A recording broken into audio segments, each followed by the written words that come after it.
Oggi si chiude un trittico di convegni che ci è stato proprio richiesto dal mondo della viticoltura. Se inizialmente noi facevamo almeno un intervento all'anno per cercare di fare in maniera di poter diramare quelli che erano i dati, il mondo dell'agricoltura, il mondo rurale, il mondo della viticoltura ci ha richiesto di fare 3 tipologie di interventi. Uno all'inizio che potesse anche dire o dare qual era lo stato di salute dei vigneti, capire del perché della bontà di certi prodotti. Il secondo che era un vero e proprio intervento basato su quello che era l'epoca della vendemmia. Un terzo, quello di oggi, conclusivo, che si ripeterà d'ora in avanti di anno in anno, proprio per cercare di fare in maniera confortante anche di capire quali sono stati i dati dell'annata. L'annata che possiamo dire sta andando in maniera egregia, è andata in maniera egregia perché con 73.000 ettari di terra adibiti a vigneto, 40.000 produttori nel Veneto, 1,2 miliardi di indotto e di reddito per le aziende agricole, ma soprattutto 8 milioni di vino prodotto, ci permette di poter dire di essere la prima regione a livello nazionale, ma soprattutto uno dei quattro grandi produttori a livello europeo. Questo è un dato molto confortante in un momento difficile economicamente, che ci permette di dire che anche tanti giovani si stanno rivolgendo al settore agricolo, al settore della viticoltura, e che ci permette di dare nuove fonti di reddito e nuove speranze di posti di lavoro.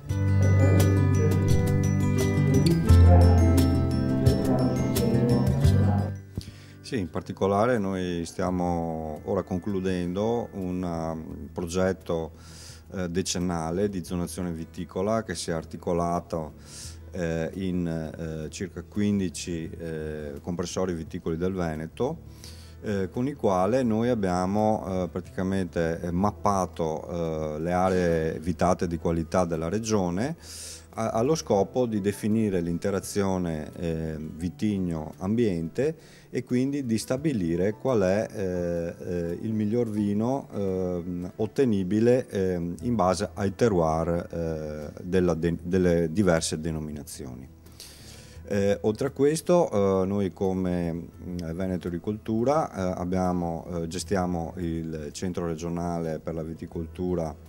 e la grappa di Conegliano, che sta facendo delle attività,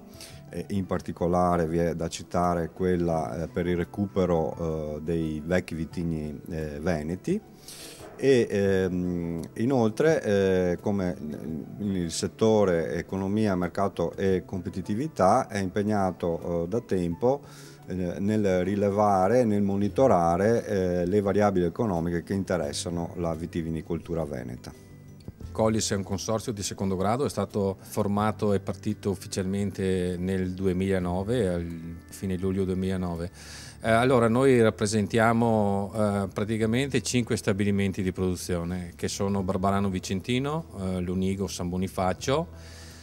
Merlara e Colognoli ai Colli. Abbiamo, per dare dei numeri, 6.700 ettari di vigneto circa.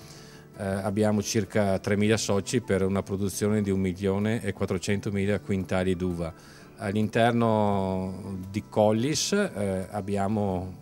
3 stabilimenti di imbottigliamento, e quindi sapere i dati delle produzioni delle ultime vendemmie, sapere qual è il trend delle varietà che sta scegliendo il mercato è fondamentale per dare ai nostri soci le notizie utili che serviranno loro per impianti di nuovi vigneti, anche perché sappiamo che la moda può cambiare nel giro di un anno o di 6 mesi,